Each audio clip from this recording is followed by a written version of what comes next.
இல்ல அதான் முதல்ல இந்த கூலி படம் வந்து லோகேஷ் கனகராஜுக்கு மிகப்பெரிய ஒரு சுமையோட படம் பண்றாரு. ஏது இன்னைக்கு வந்து ஒரு அஜித் படமும் ரஜினிகாந்த் படமும் ஒரு கமல் படமும் இது மாதிரி 6 படம் ஒன்றா வர்றதுக்கு அலோவ் பண்ணுவாங்களா?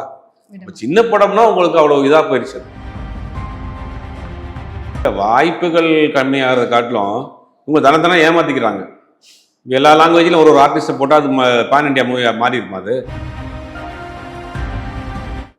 அதுவும் சின்ன படங்கள்லாம் நல்ல கதை உள்ள படங்கள் வருது, புதுசு புதுசாக ட்ரை பண்ணுறாங்க. அப்போ தயாரிப்பாளர் சங்கம் இதுக்கும் அக்கறை காட்ட மாட்டேங்கிறாங்க.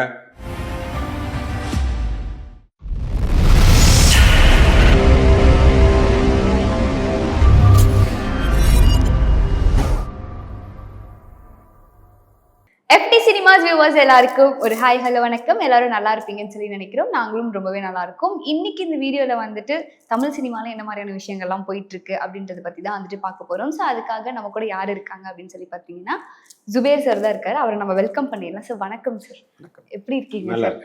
சார், தலைவர் படம்னாவே வந்துட்டு இந்த ஃபுட்டேஜுக்கும் இதுக்கும் ஆகவே ஆகாது போல இருக்கு. ஆல்ரெடி ஒரு படத்துல ஹார்ட் டிஸ்கே மிஸ் ஆயிடுச்சுன்னு சொல்லிட்டாங்க. இப்போ கூலி படத்தோட ஒரு சீன் வந்துட்டு லீக் பண்ணியிருக்காங்க. ஆனால் அந்த ஃபுட்டேஜ்லாம் பார்த்தீங்கன்னா லீக் பண்ண மாதிரிலாம் தெரில, நல்ல பிரிண்ட்லேயே வந்துட்டு விட்டுருக்காங்க. ஸோ இது எதுக்காக சார் இந்த மாதிரியான ஒரு சர்ச்சை?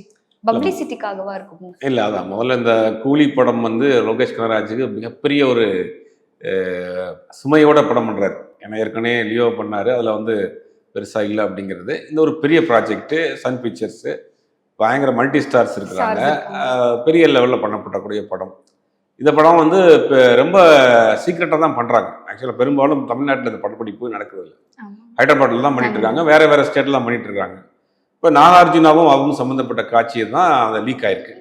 பட்டு அது பார்த்தா யாராவது ஃபோனில் எடுத்த மாதிரியோ அந்த மாதிரிலாம் இல்லை, ப்ராப்பர் ஃபுட்டேஜ், இது ப்ராப்பர் எடிட்டட் வெர்ஷன் அப்படின்ற மாதிரி இருக்குது. அப்படிங்கும் போது இது வந்து ஒன்று அந்த டீமில் இருக்கக்கூடிய ஆட்கள் யாராவது அதை வந்து லீக் பண்ணியிருக்கணும். பிடிக்காத ஆட்கள் ஒரு யார்ட்டையாக ஒர்க் பண்ணியிருக்கலாம், யாராவது ஒரு ஏடியாக இருந்திருக்கலாம், இல்லை அசோசியேட்டாக இருந்திருக்கலாம், இல்லை அந்த டெக்னிக்கல் சைடில் இருக்கலாம், அவங்க யாராவது ஒரு விஷயங்கள் பண்ணியிருக்கலாம், இல்லை ஸ்டுடியோவிலேருந்து போயிருக்கணும், அந்த போஸ்ட் ப்ரொடக்ஷன் ஸ்டுடியோவில் இருந்து போயிருக்கணும்.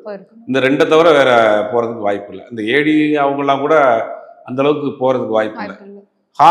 ஃபுட்டேஜ் அங்கேருந்து போதுன்னா ஸ்டுடியோவில் இருந்து தான் போயிருக்கிறதுக்கு வாய்ப்பு இருக்குது. அப்படிங்கும் போது அந்த ஸ்டுடியோவில் இருந்து தான் ப்ராப்பரான விஷயங்கள் லீக் ஆகிருக்கு. இது வேணும்னே பப்ளிசிட்டிக்காக பண்ணப்பட்டாங்களா, இல்லை வந்து இது வந்து யாரோ தெரியாமல் எடுத்து ஒரு ரிவெஞ்சில் வெளியே ரிலீஸ் பண்ணுறாங்களா அப்படிங்கிற மாதிரி இருக்குது. ஆனால் இந்த படத்துக்கு இது பெருசாக பாதிப்பெல்லாம் ஏற்படாது. ஆனால் அதை தொடர்ந்து லோகேஷ் கனகராஜ் நாங்கள் வந்து 3 மாதம் உழைப்பு அப்படின்ற மாதிரி ஃபுல் படம்லாம் வரல. என்ன ஒரு சீன், அதுக்கு எவ்வளோ தூரம் மெனக்கிட வேண்டிய விஷயம் கிடையாது. இருந்தாலும் அதை வந்து இவங்க சொல்கிற விஷயங்கள் பார்க்குறப்ப, இவர் ஹைப்பை கிரியேட் பண்ணுறதெல்லாம் பார்க்குறப்ப இது ஏதோ பப்ளிசிட்டிக்கு பண்ணுற மாதிரி தான் தோணுது. பட் இந்த படத்துக்கு பப்ளிசிட்டி தேவையில்லையே, ஆல்ரெடி ஒரு கிளிம்ஸே பயங்கரமாக போயிடுச்சு. அப்படிங்கும் போது தேவையில்லை.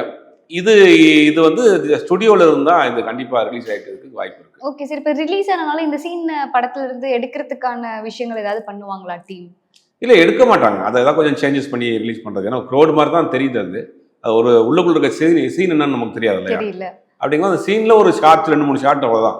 அப்படிங்கும்போது எடுக்கிறதுக்கான வாய்ப்புகள் கம்மி. ஓகே சார், கங்குவா படம் வந்துட்டு November 14 ரிலீஸ்ன்னு சொல்லியிருக்காங்க. முன்னாடி 10ஆம் தேதி வர மாதிரி இருந்தது. இப்போ எதனால இவங்க தள்ளி போயிருப்பாங்க சார்? வேட்டையன் தான். வேட்டையன் அதுவும் ஒரு முதல்ல ஆக்சுவலாக 10ஆம் தேதி கங்குவா தான் ரிலீஸ் பண்ணுறதுக்கு டேட் அனௌன்ஸ் பண்ணாங்க. இப்போ வேட்டையன் வர்றதுனால அதை தள்ளி வச்சிருக்கிறாங்க. ஒரே நேரத்தில் 2 படம், நாளைக்கு கூட பார்த்தீங்கன்னா வெள்ளிக்கிழமை ஒரு 7 படம் ரிலீஸ் ஆகுது. இது வந்து நல்ல படங்கள் வெளில வர முடியாது. பார்த்தீங்கன்னா ரப்பர் பந்து படம் வந்து பெரிய லெவலில் டாக் இருக்குது, பார்த்துட்டு வந்தவங்களாம் நல்லா இருக்கு. கோழிப்பட்டை செல்லத்துறை, அதுவும் வேற ஒரு சேனலில் படம், அந்த படம்லாம் நாங்களாம் பார்த்துட்டோம். எல்லாமே நல்ல படம் தான். ஆனால் இது கரெக்டாக தேட்டர்கிட்ட போய் சேரும். அந்த கோழிப்பட்டை செல்லத்துறையெல்லாம் மார்னிங் ஷோ ஒன்று போட்டிருக்கிறாங்க ஒரு தேட்டரில், அப்புறம் வந்து நைட் ஷோ ஒன்று போட்டிருக்கிறாங்க. ரப்பர் பந்து படத்துக்கு சில தேட்டரில் அந்த மாதிரி மாறி மாறி போட்டிருக்கிறாங்க. இது வந்து தயாரிப்பாளர் சங்கம் வந்து முறைப்படுத்தணும். இது நல்ல படம் உள்ள கதை உள்ள படங்கள் வந்து அது தியேட்டர் கிடைக்காம இந்த படங்கள் அப்படியே போயிடுச்சுன்னா அது வந்து படம் எடுக்கிறவங்களுக்கும் பிரச்சனை, நல்ல படமும் வெளியே தெரியாமையும் போயிடும்.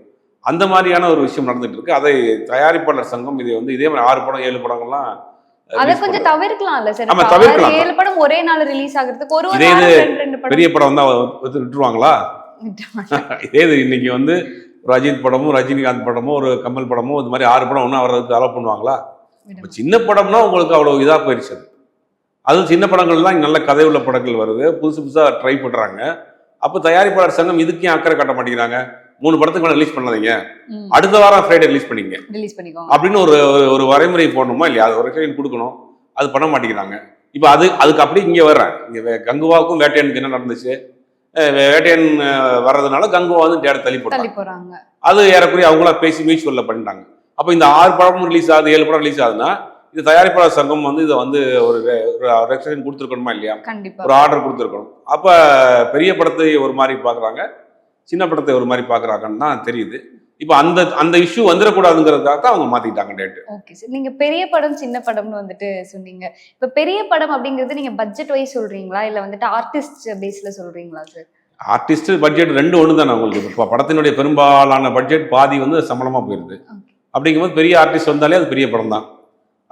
ரெண்டும் சேர்ந்து தான் வரும் உங்களுக்கு. ஓகே சார், இப்ப நிறைய பெரிய படங்கள் வந்துட்டு பாத்தீங்கன்னா வந்துட்டு இந்த மல்டி காஸ்டிங் வச்சு பண்ணணும் அப்படின்னு வேணும்னே வந்துட்டு வைக்கிற மாதிரி இருக்கு. ஏதோ ஒரு படத்துல ஹிட் ஆனதுனால இல்ல நாங்க இது பேன் இந்தியா எடுத்துட்டு போகணும், நாங்க அதுக்காக வந்துட்டு நிறைய ஆர்டிஸ்ட வந்துட்டு உள்ள கொண்டு வரோம் அப்படின்னு சொல்லி உள்ள கொண்டு வராங்க. சோ இதனால இங்க இருக்கிற ஆர்டிஸ்டுக்கு இப்போ அதே ரோல இங்க இருக்கிற ஆர்டிஸ்டுமே கூட வந்துட்டு பண்ணலாம். சோ இதனால வந்துட்டு அவங்களுக்கான வாய்ப்புகள் கம்மியாகுது. இல்ல, வாய்ப்புகள் கம்மியாகிறத காட்டிலும் இவங்க தனத்தன ஏமாத்திக்கிறாங்க.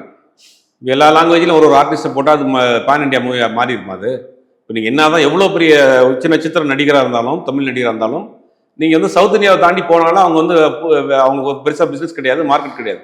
இவங்களாம் வந்து என்ன பண்ணுறாங்கன்னா, இப்போ நார்த் இந்தியாவிலேருந்து ஒரு பாலிவுட்லேருந்து ஒருத்தரை கொண்டு வரோம், இங்கே தெலுங்குலேருந்து ஒருத்தரை கொண்டு வரோம், எல்லாத்தையும் வச்சுட்டோன்னா அங்கே வந்து பேன் இண்டியா மூவி பார்த்தீங்களா எல்லாருமே இருக்காங்க. இந்த முந்திலாம் முன்னாடி விலாஸ் ஹோட்டலில் ஒரு டேபிளில் கொண்டு வருவாங்க. அந்த மாதிரி எது இருக்குது பார்த்தீங்களா, இருக்குது தலைக்கறி இருக்குது, குடல் இருக்குது, எல்லாம் இருக்கு பாருங்க அப்படின்ற மாதிரி. பாத்தீங்களா, தெலுங்குல இருந்து ஒருத்தர் இருக்காரு, மலையாளத்துல இருந்து ஒருத்தர் இருக்காரு, கன்னடத்துல இருந்து ஒருத்தர் இருக்காரு, எது சார் வேணும் உங்களுக்கு அப்படின்ற மாதிரி பண்றாங்க. இது ஒரு பிசினஸுக்காக பண்றாங்க. இதனால படம் அவங்களுக்கும் தெரியும் பெருசா போகாது அப்படின்னு. படம் நல்லா இருந்தா போகும், கதை நல்லா இருந்தா போதும். அது சவுத் இந்தியாவை தாண்டி அந்த படங்கள் போகாது. ஒரு பான் இண்டியா மூவி பண்றோம் அப்படின்னு ஒரு காட்டுறதுக்காக இந்த மாதிரி கொண்டு வர்றாங்களே ஒளி இங்க இருக்கிற ஆர்டிஸ்ட் பயன்படுத்தி தானே இருக்காங்க. தேங்க்யூ ஸோ மச் சார், நிறைய விஷயங்கள் வந்துட்டு எங்களோட பகிர்ந்துக்கிட்டீங்க. இன்னும் இந்த மாதிரி நிறைய விஷயம் நம்ம வந்துட்டு பேசுவோம் sir. Thank you so much sir.